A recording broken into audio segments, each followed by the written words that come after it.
സഞ്ജു സാംസന്റെ പരിശീലകനായ ശ്രീ ബിജു ജോർജാണ് മാതൃഭൂമി ന്യൂസിനൊപ്പം ചേരുന്നത്. Good morning Shri Biju George. ഒരുപക്ഷെ ജീവിതത്തിലെ തന്നെ ഏറ്റവും സന്തോഷം നിറഞ്ഞ പ്രഭാതങ്ങളിൽ ഒന്നായിരിക്കും, ഏറ്റവും ഹൃദയം നിറഞ്ഞ പ്രഭാതങ്ങളിൽ ഒന്നായിരിക്കും ഇത് എന്ന് ഞാൻ വിശ്വസിക്കുന്നു. അങ്ങനെ തന്നെ ആയിരിക്കുമല്ലോ അല്ലേ? 100% പ്രഭാതം എന്ന് പറയാൻ പറ്റില്ല. ഇന്നലെ രാത്രി ഉറങ്ങിയിട്ടില്ല. നേരെ ഇവിടെ ജിമ്മിൽ വന്നു. ഉറങ്ങാൻ പറ്റുന്നില്ല എന്ന് വെച്ച് കഴിഞ്ഞാൽ ഉറങ്ങിയിട്ടേ ഇല്ല, ഒരു മിനിറ്റ് പോലും ഉറങ്ങിയിട്ടേ ഇല്ല. എന്ന് വെച്ച് കഴിഞ്ഞാൽ എന്തോ ഒരു സറിയലായിട്ടുള്ളൊരു ഫീലിംഗ്. സത്യമാണോ ഇത് എവിടെയാണെന്ന് പോലും അറിയാത്ത പോലും ഉറങ്ങാനൊന്നും പറ്റുന്നില്ല. ഒരു മിനിറ്റ് ഉറങ്ങിയിട്ടില്ല രാത്രി മുഴുവൻ. വളരെ വളരെ സന്തോഷം. അങ്ങ് ഇടയ്ക്കെപ്പോഴോ പറഞ്ഞ ഒരു വാചകം ഓർമ്മയുണ്ട്, ഫോം എന്ന് പറയുന്നത് എപ്പോഴും താൽക്കാലികമാണ്, പക്ഷേ ക്ലാസ് എന്ന് പറയുന്നതാണ് സ്ഥിരമായിട്ടുണ്ടാവുക, അത് അവിടെ തന്നെ ഉണ്ടാകുമെന്ന സഞ്ജുവിൻ്റെ കാര്യത്തിൽ വളരെ ആത്മവിശ്വാസത്തോടെ അങ്ങ് പറഞ്ഞൊരു വാചകം വായിച്ചതായി ഓർമ്മയുണ്ട്. അത് ആ ക്ലാസ് സഞ്ജു പുറത്തെടുത്തു. കഴിഞ്ഞ 3 കളികളിലൂടെ അവഗണിക്കപ്പെട്ട സമയങ്ങൾക്കൊക്കെയുള്ള മറുപടി സഞ്ജു നൽകി. അങ്ങനെ തന്നെ അതിനെ വിലയിരുത്താം അല്ലേ? 100% വിലയിരുത്താം. പക്ഷേ എൻ്റെ ഒരു അഭിപ്രായം പറഞ്ഞാൽ സഞ്ജുവിൻ്റെ 100% ഒരു ഗെയിം ഇതുവരെ കണ്ടതായിട്ട് എനിക്ക് തോന്നുന്നില്ല. എന്ന് വെച്ച് കഴിഞ്ഞാൽ ഈ ഒരു 89, 90 ഇതിനൊക്കെ മേലെയാണ് സഞ്ജുവിൻ്റെ കേപ്പബിലിറ്റീസും സഞ്ജുവിൻ്റെ പൊട്ടൻഷ്യലും. ഇനി നെക്സ്റ്റ് 6 ഇയേഴ്സ് എൻ്റെ കണക്കുകളിൽ ഏറ്റവും ചുരുങ്ങിയത് അടുത്ത 6 കൊല്ലം സഞ്ജു സാംസൺ ഇറയായിട്ട് തന്നെ. നമ്മൾ ഇന്ത്യൻ ക്രിക്കറ്റിനെ നോക്കുമ്പോൾ പലരും പറയുന്നത് വിരാട് കോഹ്ലി ഡോമിനേറ്റ് ചെയ്തൊരു പീരീഡ്, രോഹിത് ശർമ്മ ഡോമിനേറ്റ് ചെയ്ത പീരീഡ്, അതിനു മുമ്പാണെങ്കിൽ തെണ്ടുൽക്കർ, അതിനു മുമ്പ് ഗവാസ്കർ, ഇങ്ങനെ അധികായന്മാരൊക്കെ ഡോമിനേറ്റ് ചെയ്ത ഒരു പീരീഡ് നമ്മൾ ഡിഫൈൻ ചെയ്യും. അതേപോലെ ഇനി തുടങ്ങുന്നത് സഞ്ജു സാംസന്റെ ഇറയാണ്. മിനിമം ഒരു 6 കൊല്ലെങ്കിലും എസ്പെഷ്യലി വൈറ്റ് ബോൾ ഫോർമാറ്റ്സിൽ സഞ്ജു ഡോമിനേറ്റ് ചെയ്യും, വേൾഡ് ക്രിക്കറ്റിനെ ഡോമിനേറ്റ് ചെയ്യുമെന്നാണ് എൻ്റെ പ്രതീക്ഷയും പ്രാർത്ഥനയും. ഇന്നലത്തെ മത്സരത്തിൽ ഏറ്റവും മികച്ച പെർഫോമൻസ് തന്നെ കാഴ്ചവെച്ചെങ്കിൽ ഒരു സെഞ്ചുറി കൂടി ഉണ്ടായിരുന്നെങ്കിൽ അതൊരു ചെറിയ ഓൺ ദ ടോപ്പ് ആവുമായിരുന്നോ? അങ്ങനെ ഒരു ആഗ്രഹം ഉള്ളിലുണ്ടായിരുന്നോ? ഒരു വളരെ സെൽഫിഷ് ആയിട്ടുള്ള ഒരു പരിശീലകൻ, ഒരു മലയാളി, ഒരു തിരുവനന്തപുരത്തുകാരൻ്റെ ആഗ്രഹം എന്നുള്ള രീതിയിൽ 100% അതുണ്ടായിരുന്നു. പക്ഷേ സഞ്ജു സാംസണിലെ വ്യക്തി ഒരിക്കലും അങ്ങനെയല്ല. ഇന്ത്യക്ക് കളിക്കുമ്പോൾ ഇന്ത്യ ജയിപ്പിക്കാൻ കളിപ്പിക്കും. കേരളത്തിന് വേണ്ടി കളിക്കുമ്പോഴാണെങ്കിൽ എല്ലാ പ്ലേയേഴ്സിൻ്റെ അടുത്ത് നമുക്ക് കേരള ഇക്കൊല്ല നമുക്ക് രഞ്ജി ട്രോഫി ജയിക്കണം, ഈ ടൂർണമെൻറ്റ് ജയിക്കണം, അങ്ങനെ ഒരു പ്ലെയറാണ്. അല്ല സ്വന്തമായിട്ടുള്ള ഒരിക്കലും സഞ്ജു എന്താവുന്നതിൽ ഉപരിയായിട്ട് ടീം എന്താവുന്നത് സഞ്ജു എപ്പോഴും നോക്കിയിട്ടുള്ളൂ. ഒരു ഉദാഹരണം ഞാൻ പറയാം. അണ്ടർ 13 സഞ്ജു ആദ്യമായിട്ട് കേരളത്തിന് കളിക്കുന്ന മാച്ചസ്. അന്ന് 200, 180, 180, പിന്നെ ഒരു 87. അപ്പോൾ സംസാരിച്ചപ്പോൾ സഞ്ജു എന്തുണ്ട് 87 എന്ന് ബൗളറിന് വയ്യാത്തതുകൊണ്ട് കീപ്പിംഗ് നിർത്തി ഇദ്ദേഹം ഒരു കുറേ ഓവറങ്ങ് എറിഞ്ഞ് തളർന്നു പോയി. അപ്പോൾ ടീം ഫസ്റ്റ്, അല്ലാതെ സ്വന്തം മൈൽ സ്റ്റോൺസ് നോക്കിയിട്ടേ ഉള്ള വ്യക്തിയല്ല. സഞ്ജുവിനെ ആദ്യം കാണുന്നത് 11ാമത്തെ വയസ്സിലാണ് ആയിരിക്കും തോന്നുന്നു അല്ലേ? 11 അല്ലേ? ആ പ്രായത്തിൽ കണ്ടു തുടങ്ങിയതാണ്. ഇപ്പൊ ഇത്രയും വർഷം സഞ്ജു കളിച്ചത് നമ്മുടെ മുന്നിലുണ്ട്. പക്ഷെ അപ്പോഴൊക്കെയും ഈ അർഹിക്കുന്ന ഒരു അവസരം, ഞാൻ പറയുന്നത് അർഹിക്കുന്ന പ്രകടനം കാഴ്ചവെക്കുക എന്നല്ല, അർഹിക്കുന്ന ഒരു പ്രകടനത്തിനപ്പുറത്തെ ഒരു അവസരം സഞ്ജുവിലേക്ക് എത്താൻ വൈകുന്നത് പലപ്പോഴും നമുക്കൊക്കെ വിഷമം ഉണ്ടാക്കുന്നുണ്ടായിരുന്നു. നമുക്കറിയാം സഞ്ജു ഇതെല്ലാം എന്നറിയാം. പക്ഷേ ഈ ന്യൂസിലൻഡ് സീരീസിലടക്കം സഞ്ജുവിൻ്റെ ഭാഗത്തുനിന്ന് അങ്ങനെ ഒരു ഫോമില്ലായ്മ വരുമ്പോൾ നമുക്കൊക്കെ വിഷമമാണ് ആദ്യം വരുന്നത്. ഈ കുട്ടിക്ക് ഇത് എന്ത് പറ്റി എന്നൊക്കെ വളരെ സ്നേഹത്തോടെ ചോദിക്കാൻ തോന്നുന്ന മാതിരി. അപ്പോൾ എവിടെയാണ് ആ ടേണിംഗ് പോയിന്റ് ആയിട്ട് അങ്ങേക്ക് തോന്നുന്നത്? ഈ കഴിഞ്ഞ 3 മത്സരങ്ങളിൽ സഞ്ജുവിനെ നമ്മൾ ദ റിയൽ സഞ്ജു പുറത്തേക്ക് വന്നിരുന്നു. നമ്മൾ ആ ഒരു ടേണിംഗ് പോയിന്റ് എവിടെയാണെന്ന് ചോദിച്ചാൽ എവിടെയായിരിക്കും? ടേണിംഗ് പോയിന്റ് നോക്കണേ ഇതിന് മുമ്പ് തന്നെയാണ്, ഈ ന്യൂസിലാൻഡ് സീരീസിന് മുമ്പ് തന്നെ സഞ്ജു ഏറ്റവും കൂടുതൽ വിശ്വസിക്കുന്ന ഒരു ബാറ്റിംഗ് കോച്ചാണ് സുബിൻ ബറൂച്ച എന്ന് പറയും. രാജസ്ഥാൻ റോയൽസിൽ കൂടെ അദ്ദേഹം വന്നൊരു 4 ദിവസം ഇവർ വളരെ തീവ്രമായ പരിശീലനം ഉണ്ടായിരുന്നു നമ്മുടെ തിരുവനന്തപുരത്ത്. കേരള ക്രിക്കറ്റ് അസോസിയേഷന് പ്രത്യേകം നന്ദി പറയേണ്ടിയിരിക്കുന്നത്. കേരള ക്രിക്കറ്റ് അസോസിയേഷൻ്റെ ഗ്രൗണ്ടുകളെല്ലാം ഫുൾ ടൈം സഞ്ജുവിന് വിട്ടുകൊടുത്ത് അതിനുവേണ്ടി full support Vinod Kumar secretary ഇവരൊക്കെ ഔട്ട്സ്റ്റാൻഡിംഗ് ആയിട്ട് ചെയ്ത് ആ പരിശീലനത്തിൽ തന്നെ നമുക്കറിയായിരുന്നു. അപ്പം ഞാൻ പോയിരുന്ന് കാണും. അപ്പോൾ എന്താ ചെയ്യുന്നത്? സഞ്ജുവിൻ്റെ ഡെഡിക്കേഷൻ 100%. ഓരോ എത്ര നേരം ബാറ്റ് ചെയ്ത് കഴിഞ്ഞാലും ആ ഫ്ലോ കിട്ടുന്നവരെ ഇങ്ങനെ കളിച്ചുകൊണ്ടിരിക്കും.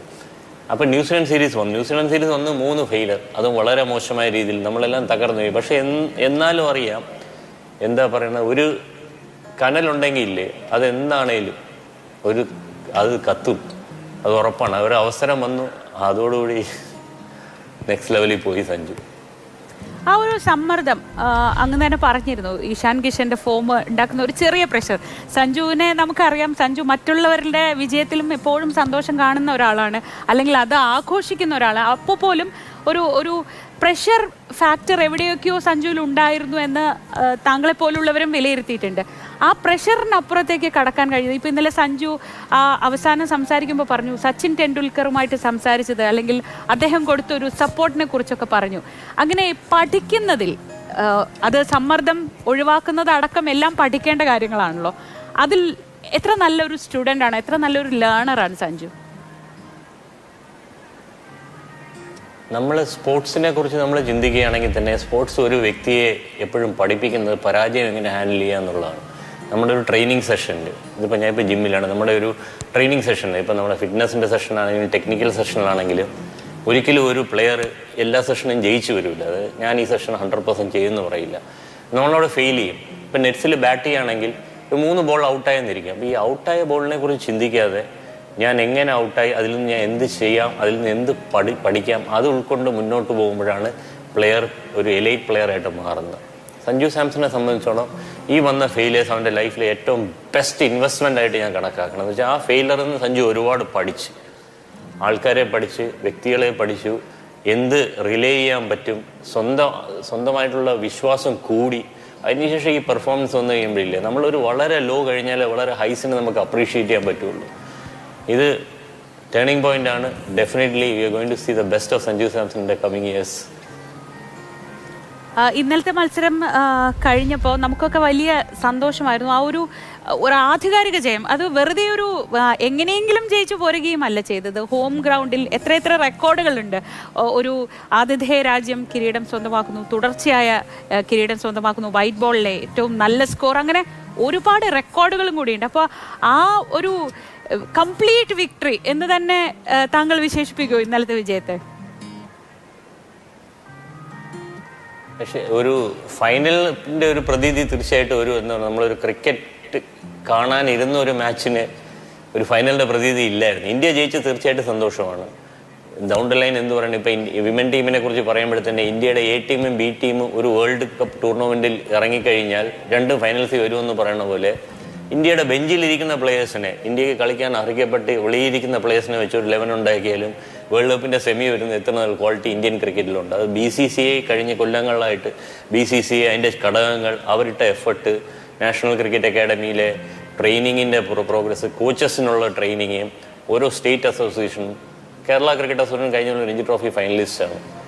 കാശ്മീർ ഇക്കൊല്ലം ജയിച്ചു. ഇതെല്ലാം ഇന്ത്യൻ ക്രിക്കറ്റ് മുന്നോട്ടെന്നുള്ള സൂചനയാണ് തരുന്നത്. അപ്പോൾ ഇന്നലത്തെ ഫൈനലിനെ കുറിച്ചാണെങ്കിൽ ഒരു ഫൈനലിൻ്റെ പ്രതീതി ഇല്ലായിരുന്നു. ഇന്ത്യ ജയിച്ചു 250.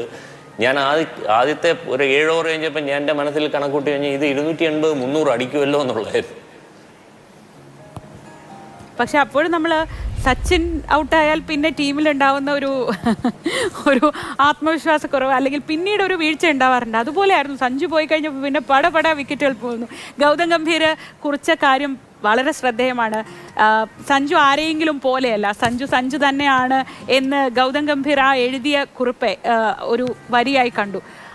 സച്ചിനെ പോലെ എന്ന് നമുക്കങ്ങനെ കമ്പയർ ചെയ്യാനുള്ള ഒരു ധൈര്യം വന്നു തുടങ്ങിയിരിക്കുന്നു. പക്ഷെ അതിനും അപ്പുറത്ത് സഞ്ജു എന്ന് പറയുന്നത് സ്വന്തം ഐഡൻറ്റിറ്റിയുള്ള, ഏത് സമ്മർദ്ദ സാഹചര്യത്തിലും തൻ്റെ റിയൽ പ്ലെയറിനെ പുറത്തെടുക്കാൻ കഴിയുന്ന ഒരാളായി രൂപാന്തരം പ്രാപിച്ചു കഴിഞ്ഞിരിക്കുന്നു. അങ്ങനെ ഏറ്റവും ആദ്യത്തെ ട്രെയിനേഴ്സിൽ ഒരാൾ എന്ന നിലയ്ക്ക് താങ്കൾക്ക് പറയാൻ ആ സമയമായോ, അങ്ങനെ പറയാറായോ? 100%. പ്രത്യേകിച്ച് ഗൗതം ഗംഭീറിനെ കുറിച്ച് പറയുകയാണെങ്കിൽ 2013-14 ഞാൻ കൽക്കട്ട നൈറ്റ് റൈഡേഴ്സിൻ്റെ കൂടെ വർക്ക് ചെയ്തുകൊണ്ടിരിക്കുകയാണ്. ഇപ്പോഴും ഞാൻ അവരോടാണ്. ആ സമയത്തും ഗൗതം ഗംഭീറിനെ കാണുമ്പോൾ ഒറ്റ വാക്ക് എൻ്റെ ചോദിക്കണം, ഹൗ ഈസ് സഞ്ജു ഡൂയിങ്.